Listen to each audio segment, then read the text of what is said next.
theme for this year's International Women Rights Day, that is Women in Leadership Achieving an Equal Future in a COVID-19 World.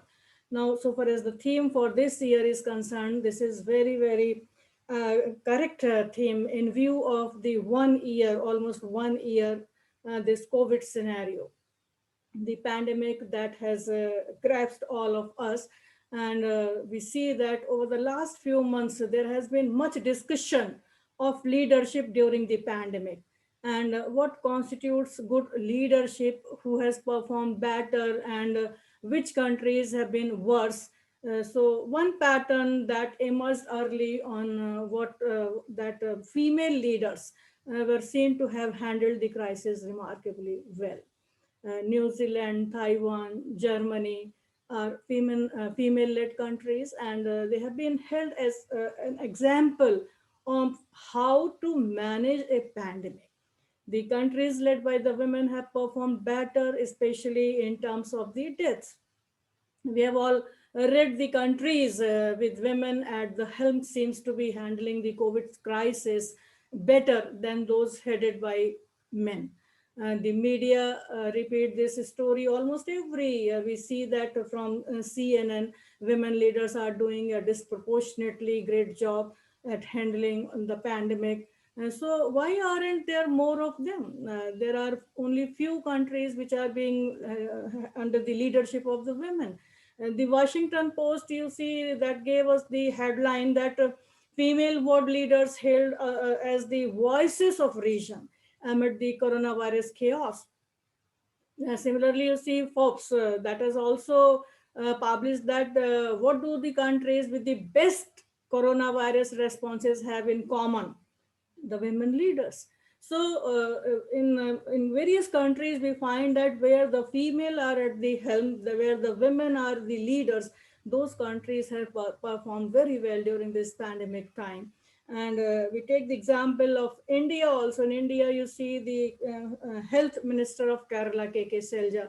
She did her best to reduce the death toll, and she has been honored by the United Nations organization and media, both at national and international level. And she has been named as Rockstar Health Minister and Corona Slayer. Dr. Soumya Swaminathan, everybody must be knowing about her. She is a chief scientist in World Health Organization, and she has prepared a platform for genome sequencing of virus, which was used in preparing vaccine and recognizing new strain. Dr. Priya Abraham, she's director, National Institute of Virology, Pune, and she's working for the antivirus testing, and this will prove fruitful to know the compound virus and new strain of corona.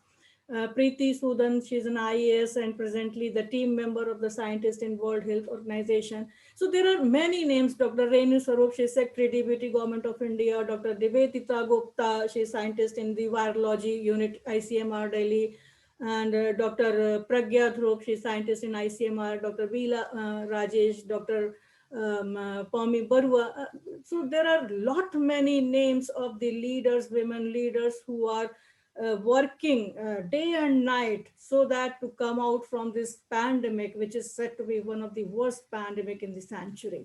So these women leaders, they are working, but we know that the pandemic, which is in an over a century, brought about a severe economic and business downturn, and a challenge to the governmental leaders in balancing health and safety and economic security, not only in India but globally.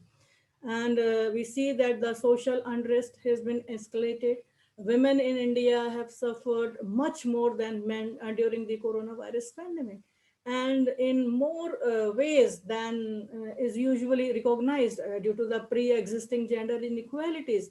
Though the governments are working for the upliftment of the women, the governments are providing various policies, governments are there for the women so that the equality can be achieved. But we know that ours is a country where we find that there are certain pre-existing gender inequalities, and women have suffered more job losses than men under the COVID lockdown.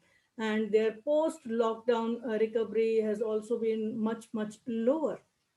They face economic insecurity due to meager savings, double work burden workplace as well as at the home.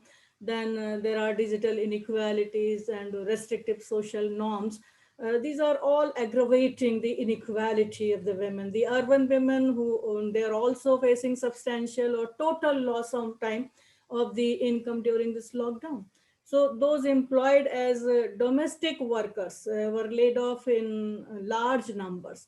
Many went back to their villages, and most of them have not returned as they are not being easily rehired by the families where they were working domestic work.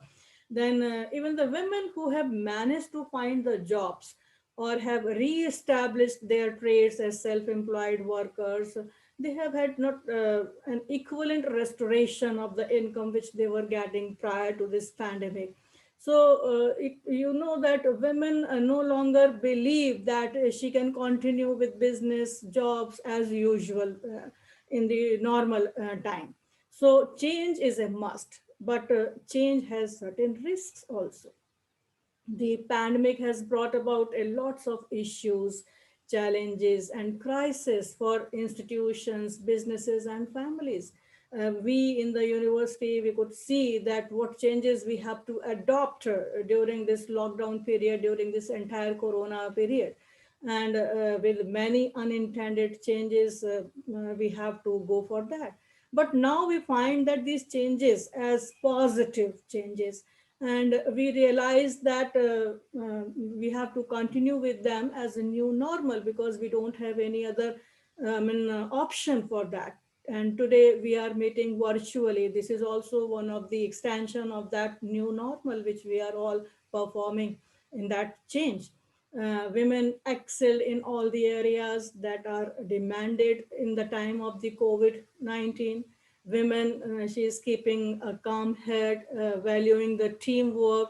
She is encouraging ideas and providing consistency and fostering a learning culture. But there are always been a stigma that is attached to the idea that a woman needs to go home to deal with the kids. Now, I have given you just some of the names, and there you see that one of the lady scientists, she had not taken a single day leave and worked 7 months altogether so that to come out for some vaccine, and India has produced and manufactured that vaccine also. So this is one of the stigma that women needs to go home to deal with the kids, and there is a distinct we can say risk that women will become victims of the career disruption and devaluation due to their increased family responsibilities during the pandemic. We don't live in a country where talent is distributed equally, but opportunities are not. Madam Bahuguna Joshi was talking about the various policies, various programs whereby all these distribution has been made for the women. But whether all the women got the opportunities or not, this is a very important question to be discussed upon, because unless and until we got the opportunity, there cannot be any equality, howsoever good programs and policies may be there. So thus we find that while going back to see the position of women in India, how she can secure an equal future, which is the theme of your program, it is also a very, very big issue. And so far as the position of women is concerned in India, we see that pre-independence, women in Vedic age enjoyed greater respect and freedom in the society. In fact, far superior position than men of that time. Women like Gosa, Gargi, Maitreyi, they all were there. They learned, they chanted Vedas, they participated in Vedanta discussions. This was all there. But at the same time, Manu Smriti rule was also at that time in existence, that in childhood a female must be subject to her father, in youth to her husband, and when her lord is dead, to her sons. A woman must never be independent. Then you see that after 7th century onwards, Muslim and British attacks had given the birth to many social evils, and that was the initial period when the women couldn't get that equal opportunity that was their pre-independence during the Vedic time. So many social evils like child marriage, sati pratha, this parda system, that all came into existence. And there was complete segregation of women from outside world. Restrictions were imposed on the women movements. This was all there. Then post independence, if we see, then we find that ours is a country which is governed by rule of law, and constitution being the suprema lex, the supreme law of the land, that has granted equal protection for all its citizens irrespective of gender. Women have come out of their protective shell, or I should say four walls of the house, and they are trying their best to restore lost prestige and secure due place in the modern world. So in spite of that, the position of women continued to be pathetic. Though there are efforts of the governmental and non-governmental agencies after the independence, but as I told, opportunities were not conferred properly. There were inequalities at every level, starting from the economic inequalities, the labor participation, and the wages. You see that all women are working women. Homemaker, agricultural helper, traditional family business women, and many more works they are doing, but only a few are salaried. They don't have the access to the credit. Women often lack the collateral, for bank loans due to low levels of property ownership. As a result, their credit facility is very, very weakened. Then property ownership inequality is also there. When compared with men, women have very low levels of property ownership. Then if we talk about the literacy, then there again is an inequality. Compared to the boys, far fewer girls are enrolled in the schools, and many of them are dropout. If you go through the data regarding the enrollment in the schools, you will find that the number of the girl child is much, much less, and the number is also reducing by virtue of being dropped out in the early school time. Major factor behind the improved social and economic status of women is literacy. Then at education level, you see that there are inequalities. I'm reminded with what Mahatma Gandhi ji said, that if you educate a man, you educate an individual, and if you educate a woman, you educate the entire family. So education, which is a must for a woman, there again you find some of the inequalities are in existence. Our predominant patriarchal system does not provide enough chances for women to have higher education, even if they wish. As you may be remembering, how many universities are there in India, and how many lady vice chancellor are there in the universities. The judiciary, as Madam has rightly given, the ratio as to how many women judges are there in the Supreme Court, High Court, and the lower judiciary, how many officers, how many public officers in IPS, IS, the women are there. So education inequality is existence, and that's why they are not being given the way so that they may reach to that particular post and positions. Then we see that natality inequality is also in existence. Given a preference for the boys over the girls, so that many male dominated societies have gender inequality. This is manifest itself in the form of the parents, they are wishing only and only for the newborn to be a boy rather than a girl. This is a general tendency, and women are also part of that. I'm not saying that only the male partner, they are going for this type of the sex determination test, but the women are also participating in them, and they're also desiring for the boy instead of the girl baby. Then this natality inequality is also in existence, and for that you see the ratio is also, not balanced. Then political inequalities. India, the parliament passed the 73rd and 74th constitutional amendments in 1992, and which provided for 33% of the women representation in the local self-government institutions. But if we talk about the reservation in the Rajya Sabha and the Lok Sabha, the bill is still pending. There is nothing like any reservation. Then household inequality that also exists. And you see that there are often enough basic inequalities in case of the girl and the women within the family or the household.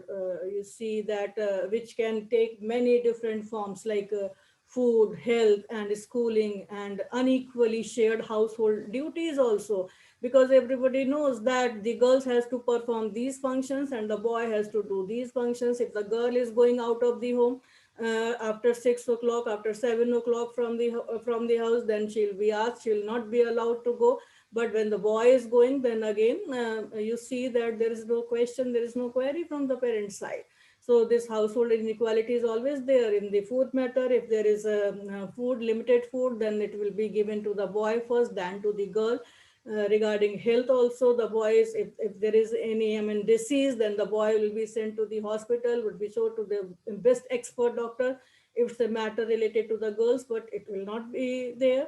And I'm not saying that this all is an absolute fact, but you see that the percentage is on the larger side. Then in professional things, you see again there is inequality in terms of the employment as well as in promotion in work and occupation. Women often face greater handicap than men. At work, the working environment is not good. She's facing for unequal wages, then undignified treatment is being given to her.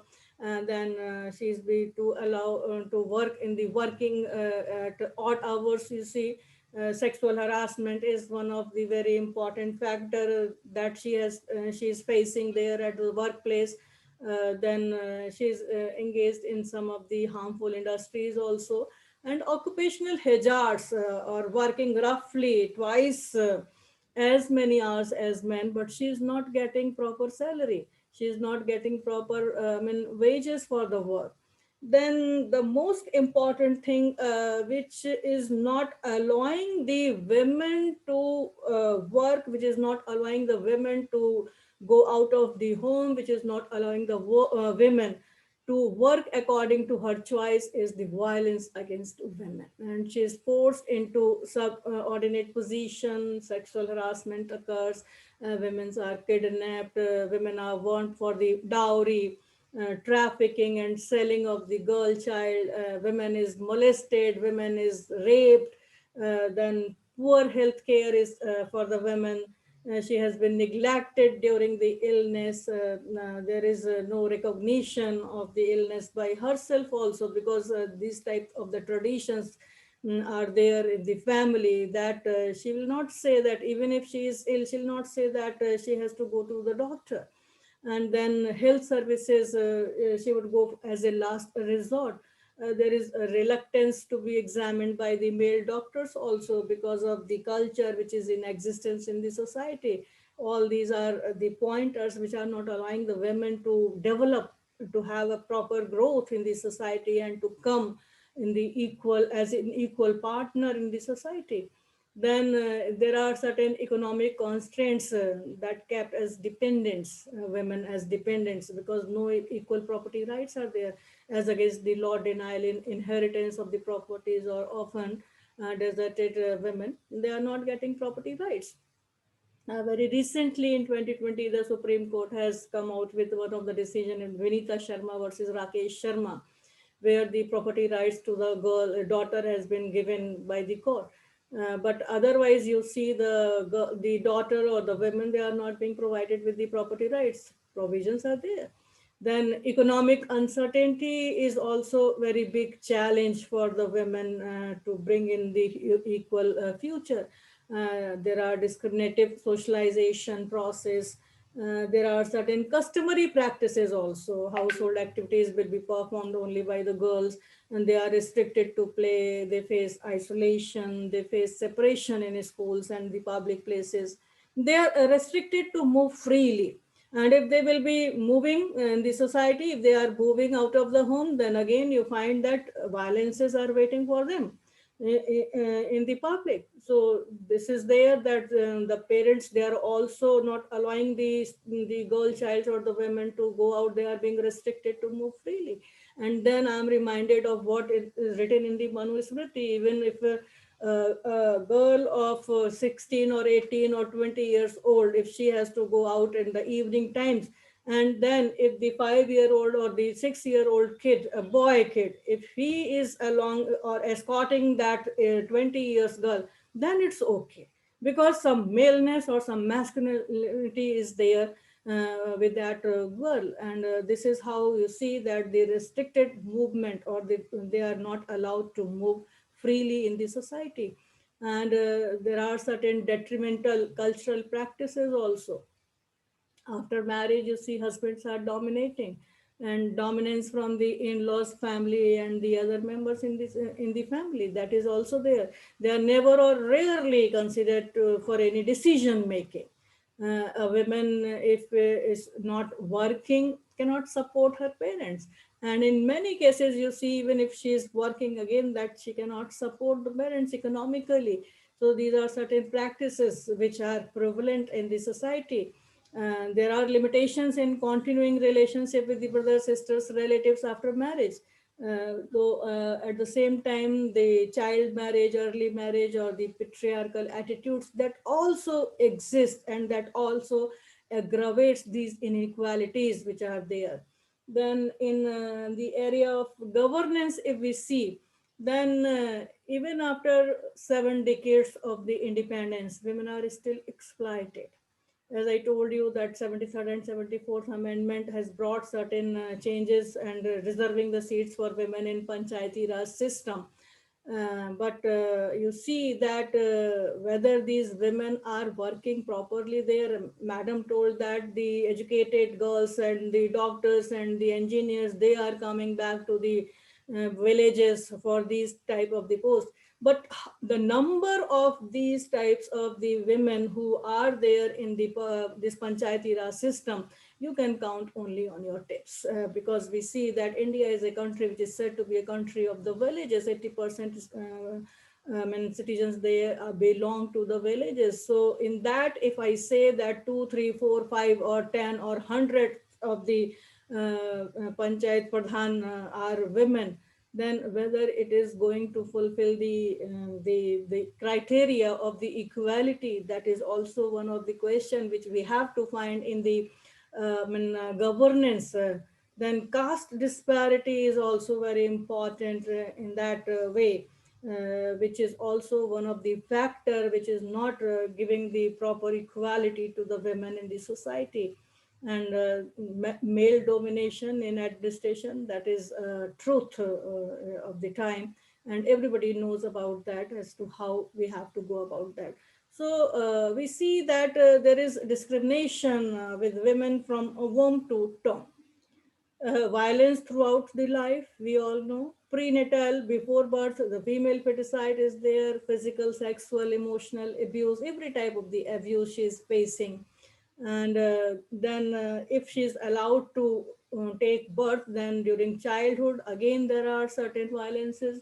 And the things which are not equally performed with the girl child, that is, the child marriage is there, child prostitution is there, then physical, sexual, and emotional abuse by the parents as well as by the relatives. You see that in maximum cases, there are surveys also, and I have written one paper on that, that in maximum cases, the rapes are committed by the relatives, by the known persons.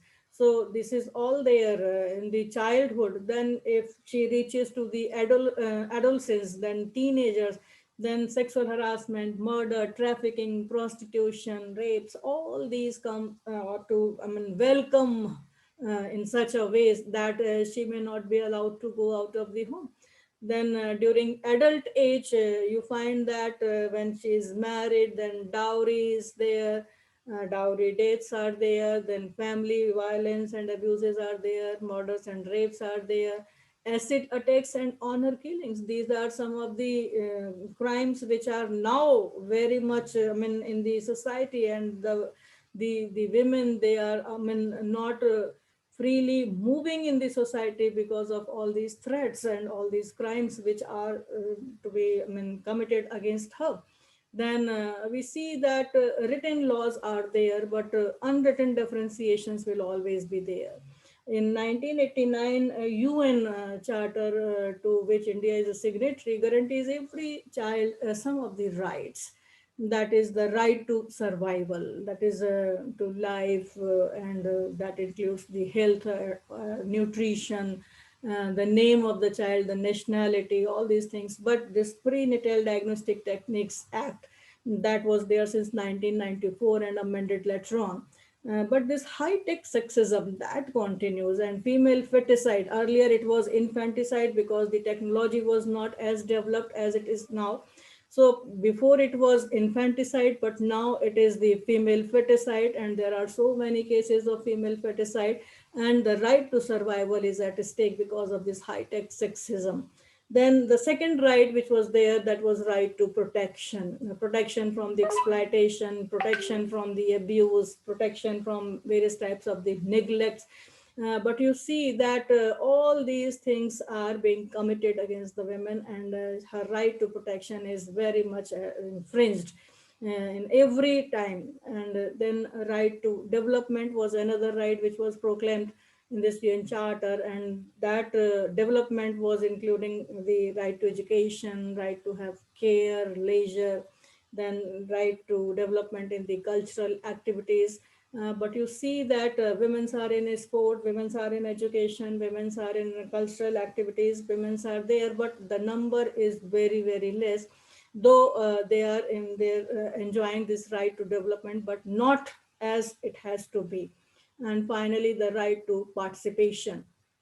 So in that participation, that includes the expression, the freedom of expression is to be there, the freedom of information is to be there, freedom of thought is to be there, freedom of religion, and at the same time, the decision making is very, very important for this right to participation. So how many women are being allowed to take decision even in the family matters? Leave the other things, leave the governance, leave the country, leave the other things, but how many women are allowed to go by that? And for that, we see that our constitution, as I told you, the supreme law of the land, we are governed by rule of law. Then there are various provisions in the constitution which provides for, or which gives a special status to the women. But still the women are facing these type of the inequalities, and dignity is not being conferred upon her in various cases. The Constitution of India, the very preamble that guarantees the dignity of the individual and equality of status and opportunity to the Indian citizens. And when it talks about the Indian citizens, so it is not going to make any difference between the male and the female, because the very preamble starts with we, the people of India, and we includes everyone. So the dignity and equality, that all is also available to the women, to everyone. But where is that dignity when the women is being harassed, when the women is being raped, when the women is not being allowed to move freely in the society?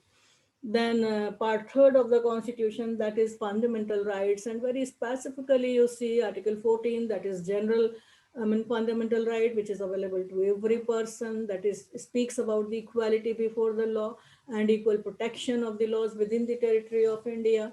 And then article 15, that also prohibits for any discrimination on the ground of sex also. There are various other grounds also, but on the ground of sex, there cannot be any discrimination.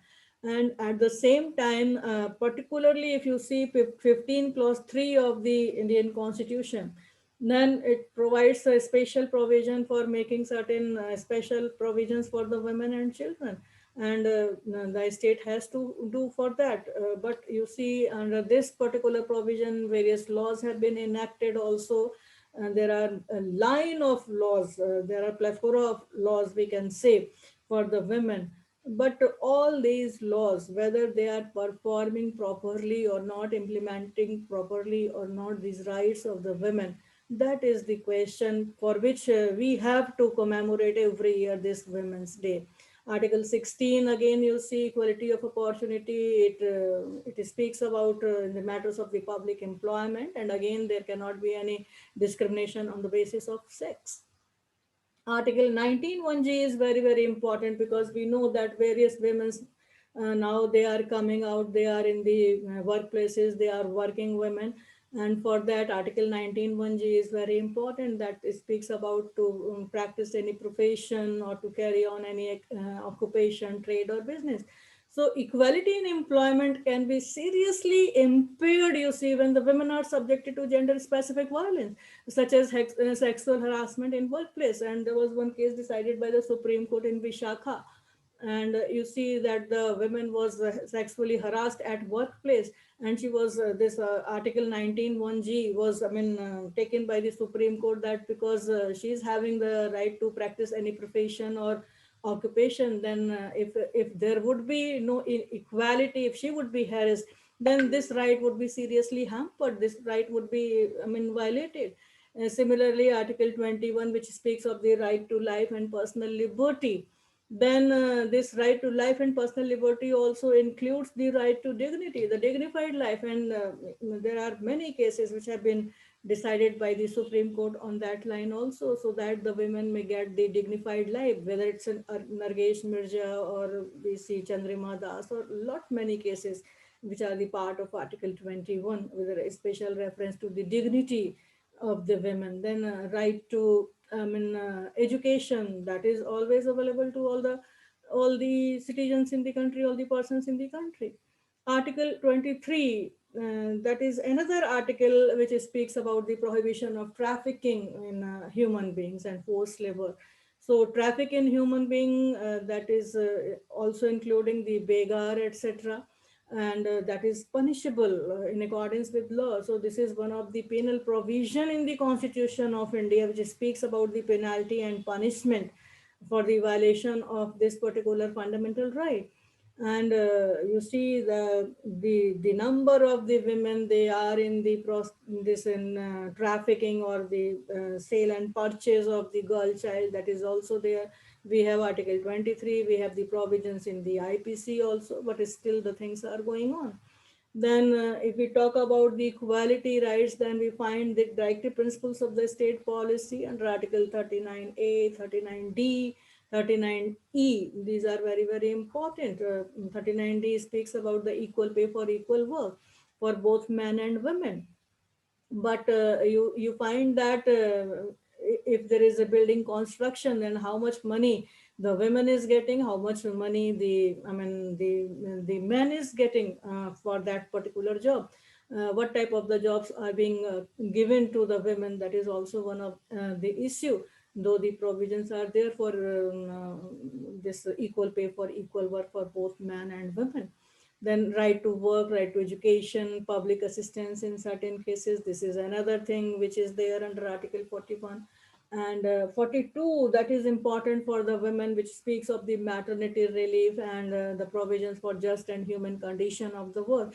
And you see that the provision is there, the laws have been made on that particular provision by the parliament. And by the sixth pay commission, this child care leave has also been allowed to the women. But you see that if the women will go for that, then naturally there would be some stigma, as I told you earlier also, that the women are considered that they are not fit for any job, because they'll be having more and more responsibilities at their home, and they'll be taking much more leaves, and therefore that would affect the work also. But during pandemic, you see that work from home, and that was also done by the women with that dual responsibility.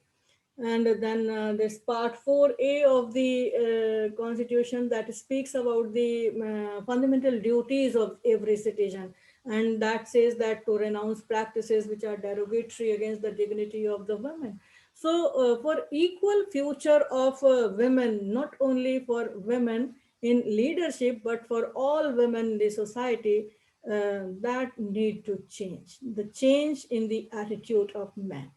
And the only visible solution in the change in the mindset of men towards women, till this is done, no amount of teaching, preaching, bargaining, laws, everything would be there. It would not going to help the women. And at the same time, I'm not talking about only that there should be change in the attitude of men. There is a need to change in the attitude of women also. Even women have to change their attitude towards the girl child and women. At least partly women are themselves responsible for their position. They prefer for the sons. So this attitude is required to be changed. Then gender discrimination, there should be a full stop for gender discrimination and an end to son preference. Both boys and girls should be treated equal in all respects, and then they should be allowed in decision making, because enhancing women's decision making power in the house all, and the society, that is also to take the nation at a higher level. Then in financial management, there is a requirement that she should be allowed to work accordingly. And in economic and financial assets, the enhancing of women's access to and to control over economic and financial assets, that is also very very important. That will also reduce to certain extent the gender discrimination. And in the last, I would say that India has enacted many constitutional and legislative provisions. I'm not going into detail as to what are the specific legislations which are meant for the women alone. Everybody must be aware about as to what are the laws which are meant for the women, for the empowerment of the women, rather, I should say. But many development schemes, especially for women, have also been launched for improving their future, improving their fortune also, as told by Madam Bahuguna Joshi. But such measures have started giving positive outcomes also relating to the women's problem. I'm not saying that the things which were there earlier, today we are also in the same position, that things have started changing. But considering the ratio, considering the percentage of the women that needs to be further enhanced, that is very, very important with reference to the equality and empowerment of the women. And we see the position of women in our country still leaves much to be desired. Equal future for women could only be achieved if their economic and social status is improved. Today, I have gone through one of the website of the United Nations, and you see that United Nations Women Executive Director and Kekuka, that she said that we need a women's representation that reflects all women and girls in all their diversity and abilities, and across all the culture, social, economic, and political situations. This is the only way we'll get a real societal change that incorporates women in decision making as equals and benefits us all. And I'll quote here Martin Luther King Jr. when he said that injustice anywhere is a threat to justice everywhere. So this is we have to go for making the women empower. We have to change our mindset. We have to do good for the women. We have to go for the implementation of various provisions which are in existence. We know we don't need much more laws.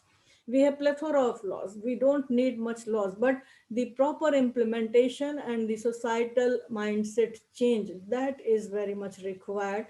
And we need to work together for our upliftment, for the future, for the equal growth of our nation. And with these words, I thank to all the organizers from the Shobit University. I couldn't hear them who had spoken earlier. But I thanks for the this opportunity so that I could share some of the views on this particular theme in this pandemic era, where the women has to balance a lot for the workplace, for the home, because we have to follow the new normal. And in that, not only as the women leader, but as a women worker also, and the homemaker, because as I told you that homemaker is also there, she is a working woman. Because if you go for a domestic help, you would be giving the money, but for the homemaker you are not giving the money, they are not salaried. So everyone is a leader in her own workplace, and that's why it is required that we must help them. We must come out for the equal growth of our nation. We must come out for the upliftment of every woman, so that we can make our future good and livable. Thank you very much. Thank you, ma'am, for the motivational and inspirational words.